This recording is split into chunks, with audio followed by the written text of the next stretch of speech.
ভাবি আমাদের বাড়িতে বিয়ে হয়ে আসার 3 মাসের মাথায় মা মারা যান। তখন আমার বয়স 8 কি 9, ক্লাস 3-তে পড়ি আমি। ঘরে বোন নেই, বাবা তো সেই কবে থেকেই শয্যাশয়ী রোগী।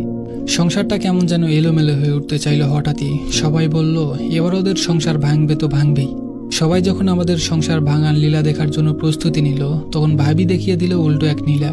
মার মৃত্যুর পর যেন নতুন মা হয়ে ফিরে এলেন তিনি। গায়ের সাজসজ্জা, বাহারি নীল পলিশ, চুড়ি, টিপ সবকিছু ছুঁড়ে ফেলে নিজের হাতে তুলে নিলেন তিনি আলমারের চাবির গোছা। রান্নাঘরে হাড়ির পাতিল, আব্বার সেবা যত্ন, ওষুধ খাওয়ানো, আমার পড়া তৈরি করে দেওয়া, গোসল করানো, খাইয়ে দেয়া, ঘুম পাড়ানো সবকিছু। মার সুখ কি জিনিস তা আমি আদৌ বুঝতে পারলাম না। অবশ্য প্রথম প্রথম একটু খারাপ লাগতো, মার গায়ের গন্ধ নিয়ে যে পৃথিবীতে আর দ্বিতীয় কেউ আসতে পারে না তাই। কিন্তু ভালোবাসা নিয়ে অনেকেই আসতে পারে। আমরা বলি না যে ইনি আমায় ঠিক ছেলের মতো দেখেন, ভাবিও ছিলেন এরও বেশি। কতদিন আমি দুষ্টামি করে ঘরের এটা ওটা ভেঙে দিয়েছি। এর জন্য ভাইয়া রাগ করলেও ভাবি কিন্তু মোটেও রাগ করতেন না। ভাইয়াকে বরং বুঝিয়ে বলতেন, ছোট সময় এমন কতই কি হয়, তুমিও তো করে এসেছো। নয়নও তো তেমনই, ছোট মানুষ, ওর কি এখন বোঝার বয়স হয়েছে? ভাইয়া বলতেন, লাই দিয়ে দিয়ে তো মাথায় তুলেছো বাদরটাকে। ভাবি হাসতেন, বলতেন, দেখো বাদরটা একদিন অনেক বড় হবে।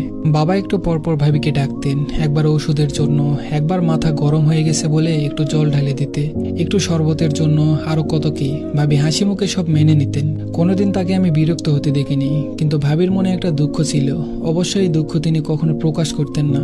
মানুষ বলতো, খেয়া তোমার যে সন্তান সন্ততি নেই, তোমার মন খারাপ হয় না এতে? ভাবি অবাক হয়ে বলতেন, কে বলেছে আমার সন্তান নেই? নয়ন কি আমার সন্তান না?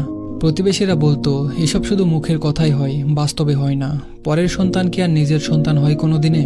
ভাবি এরপর চুপ হয়ে যেতেন। তারপর ঘরে এসে সেদিন আমায় পড়াতে বসে মাথায় হাত বিলি কাটতে কাটতে বলেন, নয়ন তুই আমার কি হোস বলতো? আমি অনেকক্ষণ ভেবে বললাম, ভাই। ভাবি তখন মুখটা কালো করে ফেলতেন, বলতেন, আর কখনো ভাই বলবি না, বলবি সন্তান, তুই আমার সন্তান।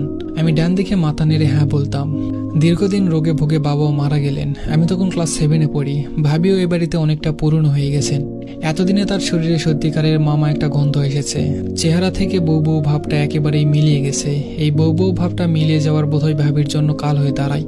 এদিকে বাবা নেই, আমি ছোট। এই সুযোগে ভাই যেন কেমন হয়ে উঠলেন। ভাবিকে আজকাল তিনি একদম সহ্য করতে পারতেন না। বন্ধা বলে দূরে সরিয়ে রাখতেন, এক খাটে শুতে পর্যন্ত যেতেন না। ভাবি কাছে আসলে বলেন, তুই আমার কাছে আসবি না, তোরে দেখলে আমার মাথায় আগুন ধরে। ভাবি অসহায়ের মতো বলতেন, কই যাব বলো আমি, তুমি ছাড়া আমার কে আছে? ভাইয়া বলতো, ভনিতা ছাড়, দূরে যায়া ভাব দেখা, আমার কাছে তোর জায়গা নেই। ভাবি বলতেন, মায়া মানুষের বিয়ার পর ঠিকানা এটাই, তার স্বামীর বাড়ি। এই বাড়ি সাইডে আমি কোথাও যাব না। ভাইয়ার আগে গজগজ করতে করতে বলতেন, যাইবি যাইবি, 100 বার যাইবি, যাওয়ার জিনিস আনতেছি।